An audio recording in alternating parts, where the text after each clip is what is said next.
Hi guys, I wanted to show you this quilt that I've been working on. This is a Christmas kitties quilt that that I started a long time ago and got back out to work on. And I did figure out the colors and the pattern, and it changed a little bit. And I had to make a lot of new 9 patches. And I thought I would take a shortcut. And as you can see right here, this is curving. Is because I didn't measure out and trim my 9 patches. So I'm going to have to take this apart and go back and trim that up so it will all be nice and neat and square and happy again. So these are the squares that I have all laid out. It's not all of them, it's just the beginning rows.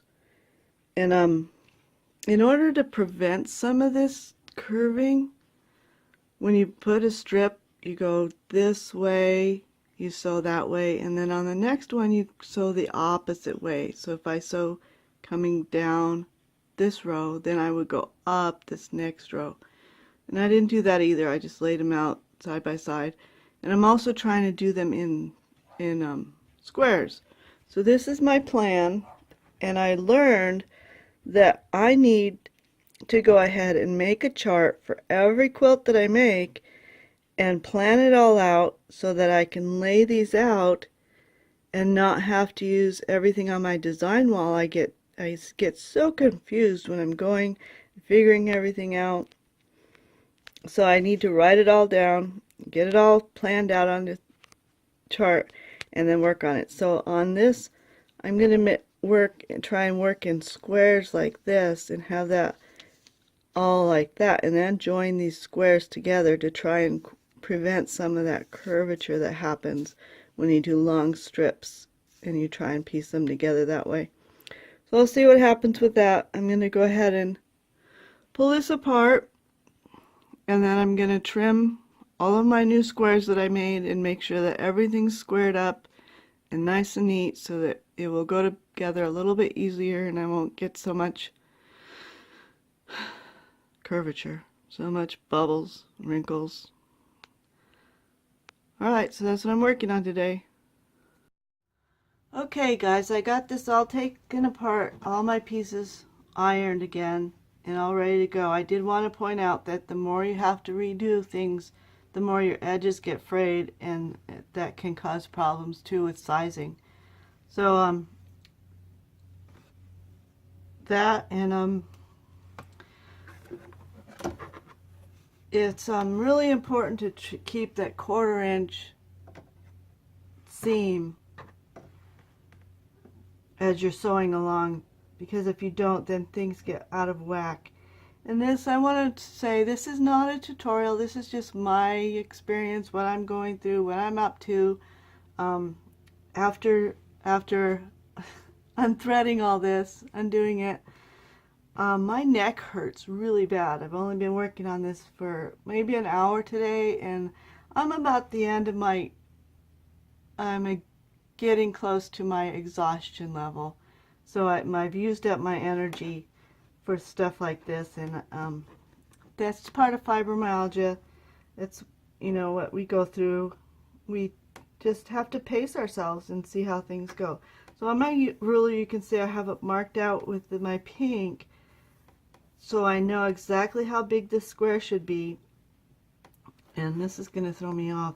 This is something I tried to stick on there to try and keep things in place better, because this ruler, some of them, the measuring is more rubbery, and this one, it just slides around a little bit more than others.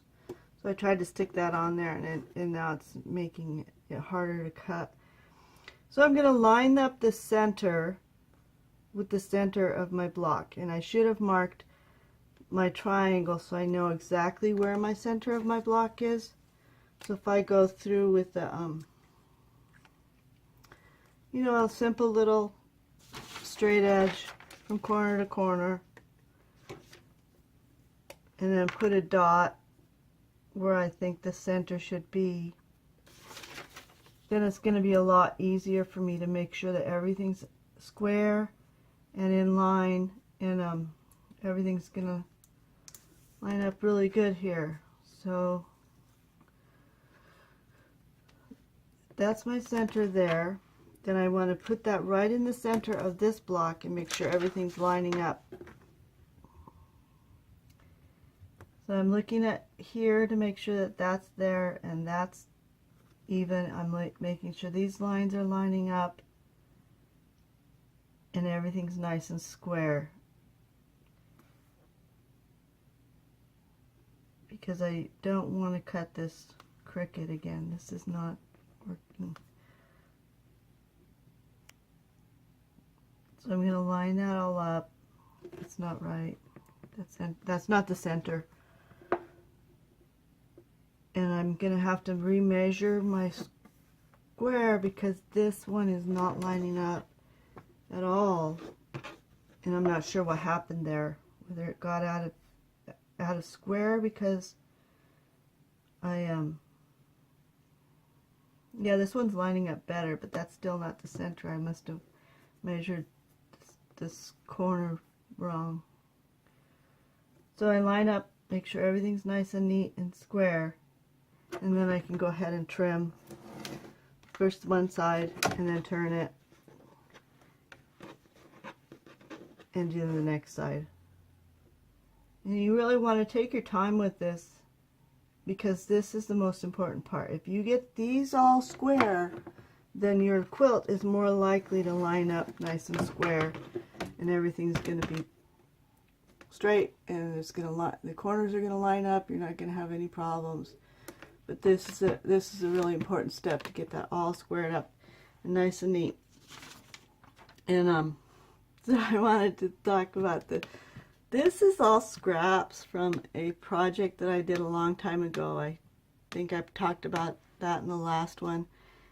And the dilemma is when you're going and measuring and figuring out a quilt that you want to make, the dilemma is to buy a little extra so you know if I make a mistake I can redo, or to buy just enough so that you don't have a bunch of scraps left over. And that's what I'm faced with here. I had tons of scraps and I just didn't want to throw them, or I couldn't think of another project to do. So that's always a dilemma, you know, how much fabric, how much yardage to buy. And you know, you can see my math. You know, quilting is great when you're coming to I'm not sure which way this is going to show up, but it's great for kids or people that, you know, really have struggled with math, because it's really strong in the math, you know, basic math, measuring, adding, subtracting, multiplying, dividing. You know, it's really great in that way.